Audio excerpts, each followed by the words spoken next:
Good afternoon. I'm going to do a bit of a spin-off from the last video, and what I'm going to do is get a little bit more technical. The last one was it was very much simplified. This one's going to get a little bit more technical about ADHD and the social behavior mechanisms and the cognitive behavior of somebody that is ADHD. For example, the maturity level of ADHD. We're going to discuss that first. And I'm going to use a bit of history in this one. I remember I was watching a documentary about 6 months ago. I can't remember the gentleman, but he was from Berkeley. And he gave an hour-and-a-half lecture on ADHD, which I found certain aspects of it very inaccurate. But as discussed in the previous video, they're more inaccurate just because they're using guesswork and they're using different tests instead of actually having somebody who is ADHD and capable of expressing themselves in scientific terms. But one thing that they found during studies that led up to that lecture was that on average ADHD brains, with their loose definitions of ADHD, but true ADHD brains, according to them, are between 3 and 10% smaller than an average brain. Now, if you remember the last video I posted up, they also run faster. And that is something that I truly believe because I've seen it happen. They learn extremely quickly, but they also learn in a very streamlined process. But regarding the maturity of that, I will agree that when it comes to certain maturity aspects, ADHD people are more impulsive, so they can be seen as less mature, and at younger ages they are less mature. And the impulsivity comes with the territory. Just because we are explorers, we are curious people, extremely curious. In fact, one thing that I've noticed as a correlation between all of the ADHD people I've spoken to is that they're all curious. They can't stand not knowing certain things. And once we get into certain levels of research into something that we are very excited about, we do delve fairly deep into it. And that kind of falls into my obsession with psychology. I absolutely love psychology, and I eat, live, sleep, and breathe psychology. So I've used it on my friends, on my family members. I've used it in every social aspect that you can imagine. And because I've gotten good at psychology, part of the reason why I always get overpaid at jobs. I'm not going to say overpaid because I earn it, but at the same time, it enhances my ability to function when it comes to reading body language, interpreting body language, and then using the motivational factors of others in order to achieve the desired results from them and make them think that it was entirely their idea. Took a few years to get to that point, but that's just an example of how an ADHD person will obsess over something that they are curious about. And you'll find after we satisfy our curiosity, we do tend to move on because we are avid learners. Even though when it comes to boring subjects or subjects that move too slow, we do jump around or we do require multiple stimuli. When we find a subject or a teacher that's able to teach a subject in a manner which interests us, that sparks our curiosity and creates fundamental questions towards that subject matter, then you're going to see that ADHD people are much more focused and they kind of zoom in, almost in an obsessive manner. And it's only temporary, because as soon as we are done with that subject or as soon as we burn ourselves out on that subject, whether for that day, that week, that month, or just period, then we'll jump to something else and then we'll come back to it later. Now, what that does to us in a social environment is we become very intense and focused people. We're often mistaken for alpha personality types, which we are alpha personality types to a degree, but we aren't in our base selves alphas. We just have very loud personalities with the lowered inhibitions and our desire to kind of jump around. We are more likely to speak our minds until we've learned to do otherwise. And when I say learn to do otherwise, I'm talking about the punishment-reward nature of our educational systems. And same thing with our jobs. We have the punishment-reward theology that comes behind that. And yes, it's almost like a theology, just because it's something that's practiced religiously, whether people know it or not. It's learned, trained, or just simply inherited from the last boss to the next manager. But going back to what we were talking about, because we're so intense and because we can be so focused on certain things, especially when it comes to other individuals that we're speaking to, oftentimes it can become intimidating.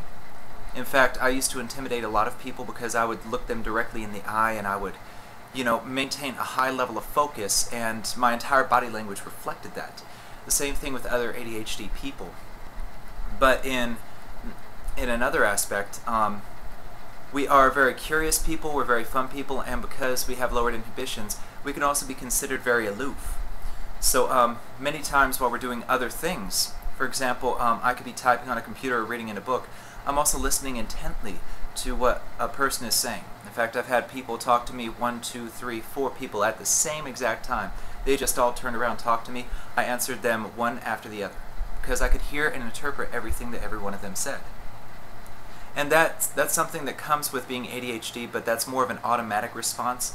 Most ADHD people, they can't do that and focus at the same time. It has to be an automatic thing, just like you see something coming at you, you duck. It's an automatic response. It's not something that we can just conjure up out of the blue normally. With training, we certainly can. But what that does in a social environment is when we focus intensely on certain people, it makes them uncomfortable. On the same note, when we're aloof, when we're doing something else but we're listening to a person and still engaging them in conversation, at least by our perspective, then it shows that person that, okay, we're not really paying attention to them, we don't really care about them. That's generally the internal manifestation from that person. So it's their internal response. They're thinking, okay, this person really doesn't care about me, they're not paying attention, and they externalize it in a way that, okay, they will either withdraw from the person that is ADHD, that seems like they're ignoring them, or they're going to demand more attention. And that's just the average human behavior, especially in the younger years. Later years, we kind of blow people off, but at the same time, try saying something while somebody's walking away and see if they don't turn around and want to get the last word in. So it's human behavior that we don't want to be ignored, we want to have the last word, we want to be the center of attention. And when they're not getting attention from an ADHD person, they'll want that attention temporarily, but once they get a dissatisfied feeling, because human nature, if we get a dissatisfied feeling from another person, we tend to withdraw from them in a social environment and often speak bad about them at younger ages, specifically elementary school through high school. We tend to badmouth them and externalize our feelings through words and through certain body language, nonverbal. Now, what that does to an ADHD person is it does cause them to withdraw to a certain degree, but it could also cause them to become to be teased, and that can cause them to withdraw, that can cause them to lash out, or both, depending on what cycle that person is in their maturity development. So we have a lot of different factors coming in. A lot of them have to do with external sources. An ADHD person is what they are, and that pretty much maintains throughout their lifetime. And that's one unique aspect about us, and this is where the history lesson comes in. I want to turn back to Einstein. Now, he is 100% historically ADHD. And the reason I say that is because Einstein, he was one of those that in 3rd grade he flunked out. He did not pay attention, he had poor scores, wouldn't pay attention in class. He was a disruptive student according to the histories that I've read, and I've read several books on him. And I've done a lot of study on him. Einstein, he's my hero. I have to admit, he's my hero. He was, I mean, the second I heard some of his history, I knew beyond a shadow of a doubt that he was ADHD. And a lot of psychologists theorize that around the 3rd to 4th grade level is when his maturity stopped. Now, that's not necessarily true. Like, his maturity as far as social development skills and his ability to cope with the rest of the world. Now, I wouldn't say that's necessarily true because he had plenty of sayings of wisdom later on, but I believe what happened with him was he kind of discarded the social norms because they discarded him. They viewed him as inferior and whatnot. But one thing that we noticed with him is, just like with ADHD people, when we find our centralized focus, mine happens to be psychology, and if you put me in any psychological environment, I will excel over the average person. But that's because I am obsessive with it. Even though I'm younger and they might have more experience, or they might have more scholastic experience or office experience, I live it everywhere. I test every theory in every situation that I possibly can. And what Einstein did, which was very unique, is he did the same thing. He tested theories and he explored theories in mathematics because that's what clicked to him. That's where he functioned at a higher level. And to give kind of an analogy is autistic people. Autism means certain parts of the brain are lower functioning, certain parts are higher functioning. And in certain aspects of an ADHD societal measure, we are lower functioning in certain areas because we have lowered inhibitions. So we don't hold back as much as another person would. We tend to make more errors of judgment. And that just, it kind of comes with the territory because our minds are everywhere at the same time. And not until later years do we often learn how to engage those minds more productively and how to narrow our focus just a little bit more. But going back to autism, those parts of the brain in an autistic brain that work at a higher level, that's not too far from ADHD. We have certain aspects of our brains and certain talents. Just like an autistic person may be able to do math at an extremely high level, or they may be able to play piano or play an instrument at an extremely high level. Well, ADHD isn't far from autism. In fact, if an ADHD person were pushed farther in the direction that made them ADHD, it's very likely that they would become autistic. And this is based off of researching both conditions, because ADHD is not a condition. Autism is, or ADHD is a condition, autism is also a condition, but it could be considered a disability because of the significant loss to other brain functions. And that's just a societal disability. Again, I don't like to call anybody disabled, just because autistic people, they do have an asset. They do still feel, they do still think. So I wouldn't ever want to label somebody like that. But at the same time, they do have social impairments. And that's something that cannot be denied. But ADHD isn't too far from autism.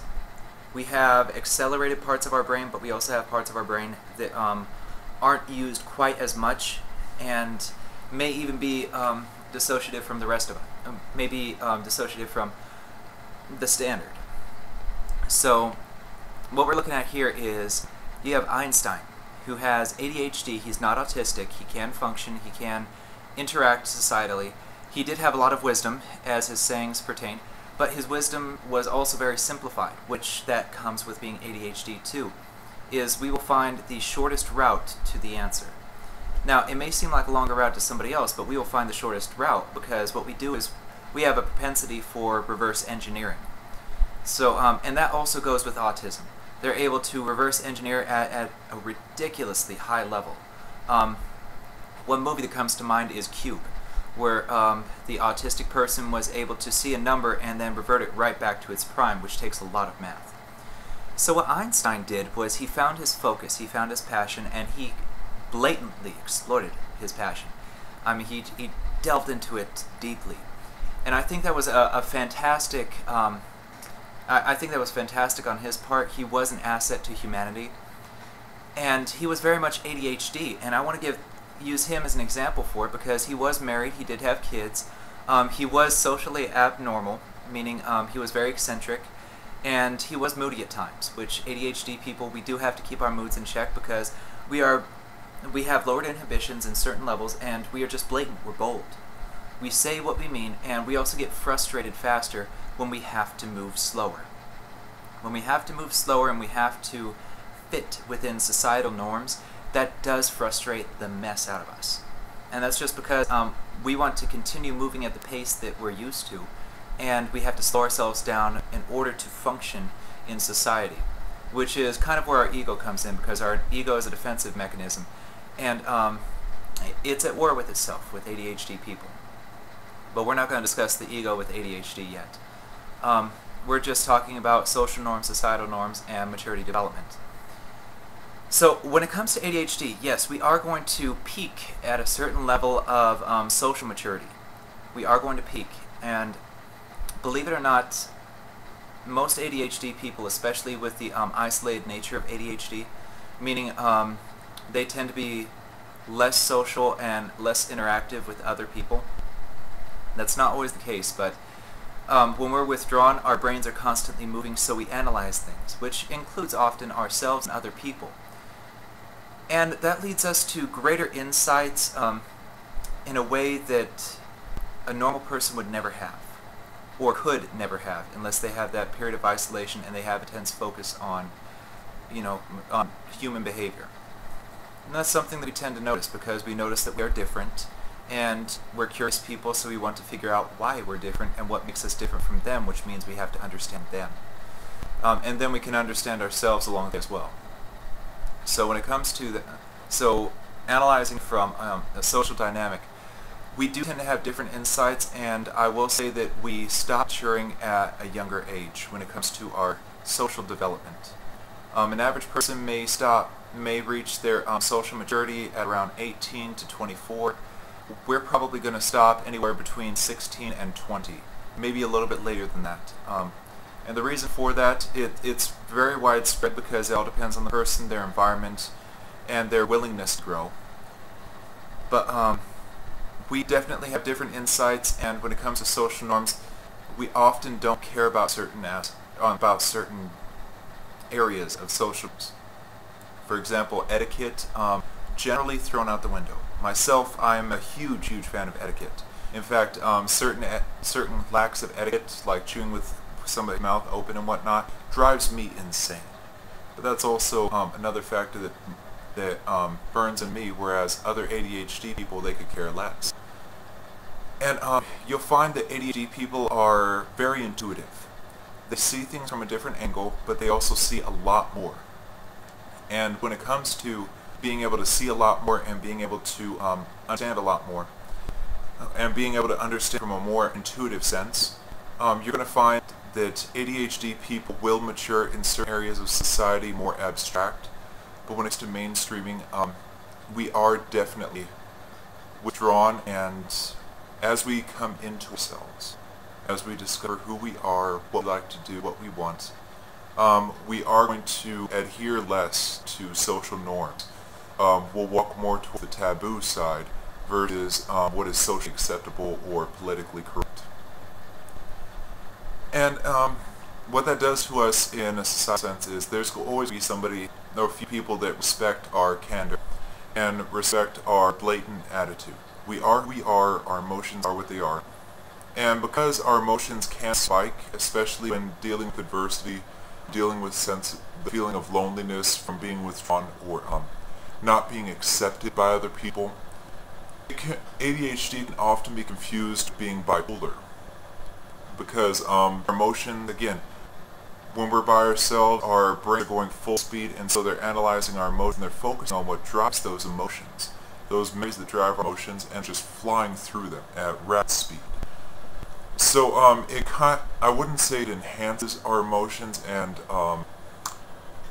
makes them greater to us, but we seem to go through a wider spectrum of emotions than a person would in a shorter period of time.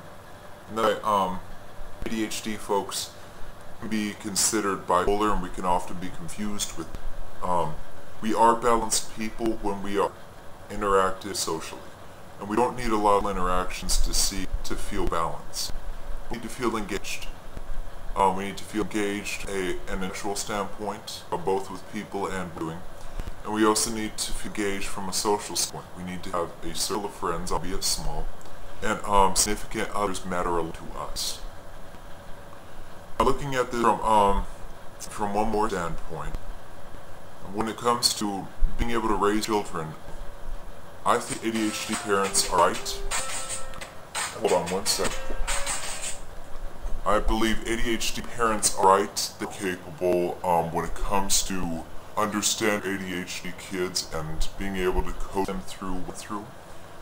But when it comes to a child, an ADHD person might be a little bit withdrawn, especially in the earlier years of development, just because it will be harder for us to relate to a baby.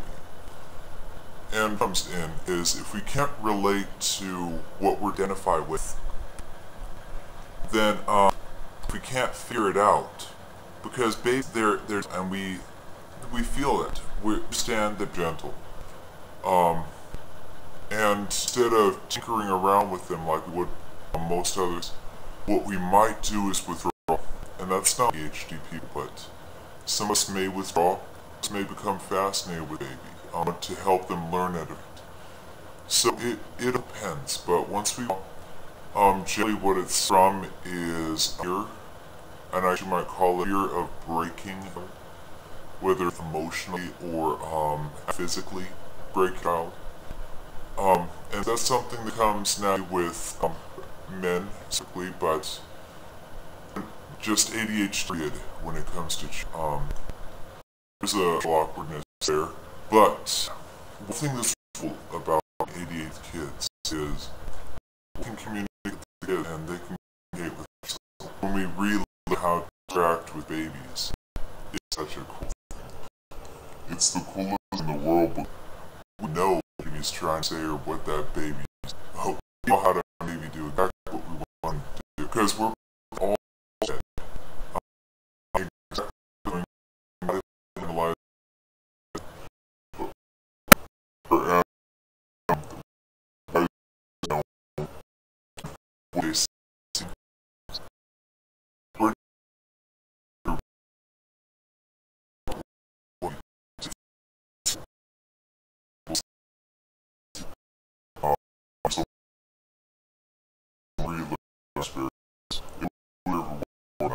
I have good friends who would live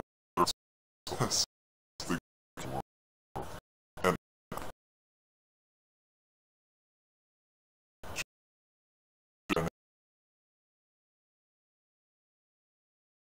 sure